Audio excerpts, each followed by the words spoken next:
El Fondo Monetario Internacional fue diseñado en 1944 a fin de garantizar la estabilidad del sistema monetario internacional después de la Segunda Guerra Mundial. Se suponía que el FMI daría estabilidad económica a los países, pero desde entonces se ha demostrado que su tarea ha sido enriquecer a las corporaciones y banqueros, para los cuales ellos trabajan, y adueñarse con mucha astucia de los recursos naturales del país al que supuestamente ayudan.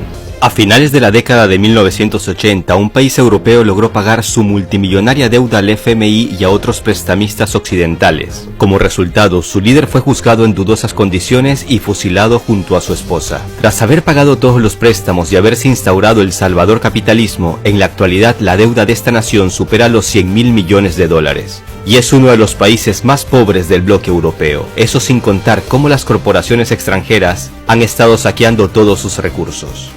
En el mundo de los créditos existe una regla no escrita. Los banqueros la conocen perfectamente. Es mejor si tu cliente no puede pagar el crédito en los plazos y fechas establecidos, ya que en este caso el banquero o el prestamista tienen derecho a quedarse con la garantía. Y la garantía es, digamos, mucho más sabrosa que ese dinero con porcentaje que puede recibir si el deudor paga el crédito según estaba establecido. ¿Aún eres testigo de cómo las empresas extranjeras hacen y deshacen en tu país? ¿Privatizan los recursos y se los llevan casi que regalado? No te pierdas este capítulo donde comprenderás cómo algunas naciones han logrado salir del yugo al que son sometidas por las élites financieras. El Imperio del Mal y los amos del mundo, sexta parte. ¿Hay gobiernos buenos y gobiernos malos? Todo depende de quien te lo diga. Por ejemplo, la crisis de México de 1982 derivó en un jugoso préstamo al FMI y desde entonces, en este país, se han estado privatizando decenas de empresas en áreas exclusivas y prioritarias del Estado. No más privatizaciones, esta política irá al basurero de la historia, decía López Obrador en su campaña presidencial. Y es que el viejo modelo de privatización, ese que pasa por las transferencias de las riquezas al extranjero y el desmantelamiento de la economía nacional, sigue muy en pie en países como México. Pero también salta a la vista otra pregunta: ¿hay dictaduras buenas y dictaduras malas? Otra vez, todo depende de quién te lo diga. Pero hoy te voy a contar el caso de un dictador que se opuso a la banca y a la privatización de una de las mayores minas de oro y terminó fusilado. Esto y más te lo cuento ahora mismo, pero antes suscríbete al canal para que veas los capítulos anteriores y no te pierdas los que están por venir. Y es que resulta difícil entender por qué si entre 1950 y 1975 la economía de Rumania creció a uno de los mayores ritmos del mundo, en la actualidad es uno de los países más pobres de Europa. Todo empezó con una serie de errores en las estrategias económicas en la década de los 70 que desató una crisis en este país. En concreto, algunas de sus industrias como la petroquímica o la del acero tenían una capacidad de producción mucho mayor de la necesaria para satisfacer las necesidades propias y la demanda exterior, resultando en una infrautilización de las instalaciones. Al ver el estado moribundo de esta nación, los países occidentales se mostraron dispuestos a ayudarles y posteriormente entró en juego el FMI. A mediados de los años 80, la deuda de Rumania a organizaciones financieras occidentales alcanzaba los 22.000 millones de dólares, y al entender que cada vez se metían en una situación más complicada, el líder de Rumania, Nicolae Ceausescu, llamémosle dictador si se quiere, entendió que necesitaba tomar medidas. Entre tantos problemas se sumaba el hecho de que su gran amigo, la Unión Soviética, a cargo de Gorbachev, había empezado una reforma económica conocida comúnmente como perestroika. Rumania estaba en una encrucijada. Y fue así como el líder rumano decidió pagar todas sus deudas lo más rápido posible y a cualquier precio. Y el precio que pagaron los rumanos fue una época de austeridad extrema. Debido a que la producción agrícola e industrial del país se exportaba en su gran mayoría, el resultado fue la escasez de comida, energía y medicamentos que provocó que la vida diaria de muchos rumanos fuera una lucha por la supervivencia. En todo el país se llevó a cabo un sistema alimentario de tarjetas. La norma por mes era 5 huevos, 2 libras de azúcar, media libra de mantequilla. El pan y las patatas también fueron reducidos en la dieta, las cuales también se exportaban. Empezó también una lucha contra la economía de la electricidad. La norma de temperatura en una oficina fue determinada en 14 grados centígrados. Agua caliente daban solo una vez a la semana. Y a los que tenían coches se les daban no más que 30 litros de gasolina al mes. Pero estas medidas de austeridad extrema dieron sus frutos en un corto periodo, ya que el país empezó a pagar su deuda externa a una velocidad inesperada, y a Occidente esto no le gustó. Fue entonces como Estados Unidos empezó a cambiarle las reglas del juego en el comercio exterior. Y aunque desde el FMI decían que Rumania era un montón de basura, lo cierto es que en estos años este país era para ellos una máquina de ganar dinero. En mayo de 1989 Rumania pudo pagar por completo los 22.000 millones de dólares que tenían como deuda. En teoría los prestamistas debían estar contentos, pero no. En el mundo de los créditos existe una regla no escrita. Los banqueros la conocen perfectamente. Es mejor si tu cliente no puede pagar el crédito en los plazos y fechas establecidos, ya que en este caso el banquero o el prestamista tienen derecho a quedarse con la garantía. Y la garantía es, digamos, mucho más sabrosa que ese dinero con porcentaje que puede recibir si el deudor paga el crédito según estaba establecido. Y la principal y jugosa garantía rumana para sus prestamistas occidentales era Rasía Montana, un maravilloso lugar que es considerado el mayor depósito de oro en Europa. Las élites financieras veían cómo la gallina de los huevos de oro se les fumaba al ver cómo Rumania terminaba de pagar hasta su último centavo de deuda. Había que tomar medidas, de inmediato. No te vayas, que ahora viene el desenlace de esta triste historia.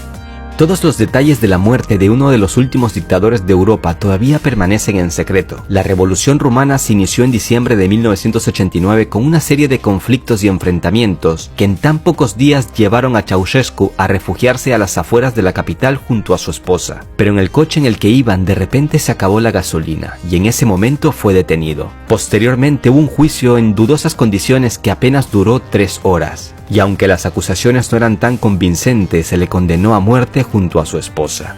Fueron fusilados durante una fría Navidad el 25 de diciembre de 1989.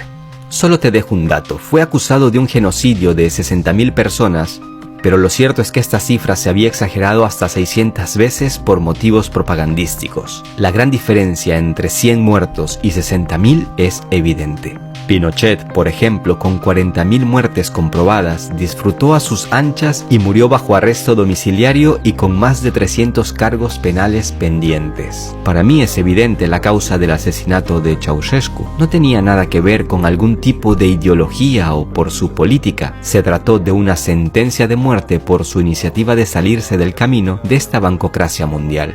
En la actualidad, Rumania es uno de los países más pobres de Europa y su deuda supera los 100.000 millones de dólares. El capitalismo ha triunfado en este país y los corruptos que llegan al poder han llenado sus bolsillos hasta la saciedad. Se puede afirmar que Rumania se ha quedado por mucho tiempo, si es que no es para siempre, en una deuda que la mantendrá sumida en la pobreza y en problemas financieros. Pero, ¿en serio no hay manera de plantarle cara al sistema financiero mundial? Parece que sí lo hay, y un gran ejemplo es un pequeño país vecino de Rumania, Hungría. Te cuento en pocas palabras lo que ha hecho este país para que te sirva de ejemplo. No te vayas, que como siempre lo más interesante queda para el final.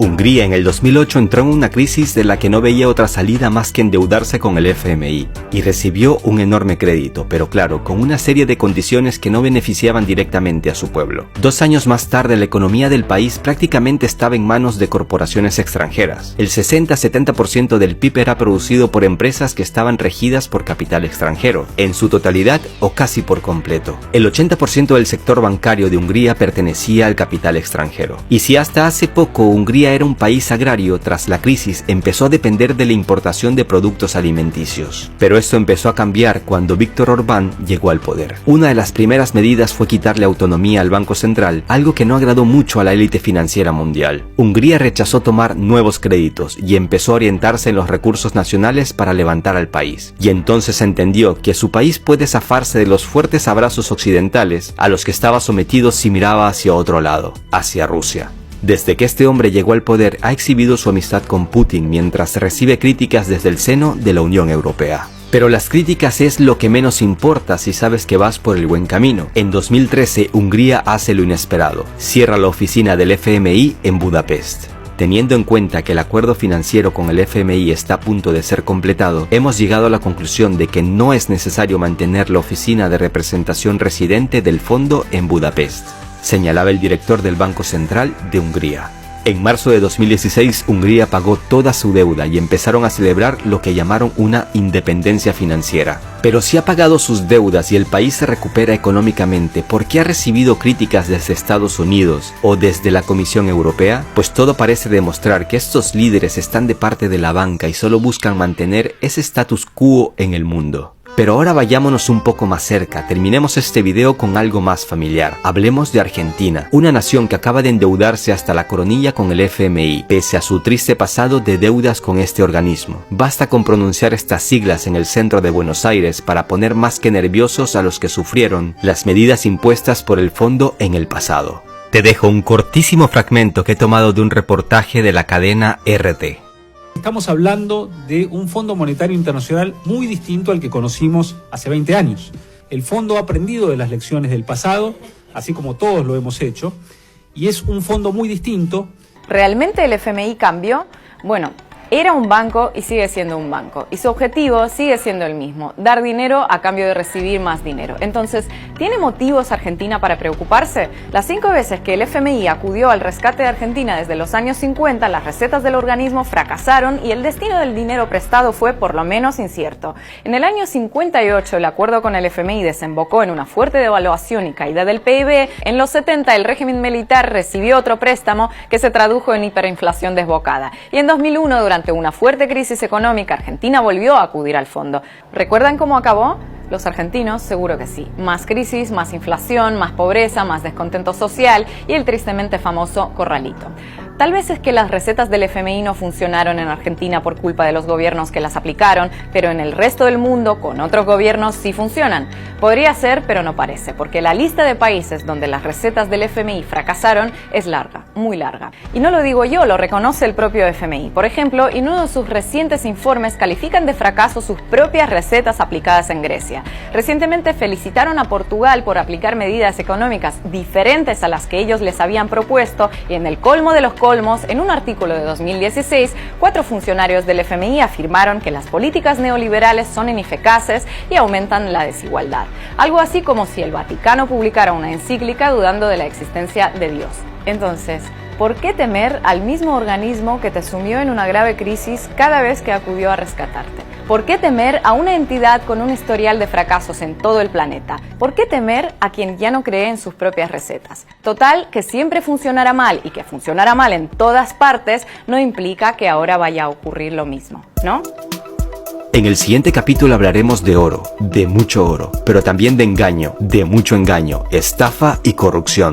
Y en futuros capítulos estaremos hablando de López Obrador, el nuevo presidente de México que tiene con los nervios de punta a sus socios del norte. Suscríbete al canal para que no te pierdas los siguientes capítulos. Regálale un like al video para poder llegar a más gente y déjame tus comentarios. Tu opinión me interesa. Un abrazo a todos. Hasta la próxima.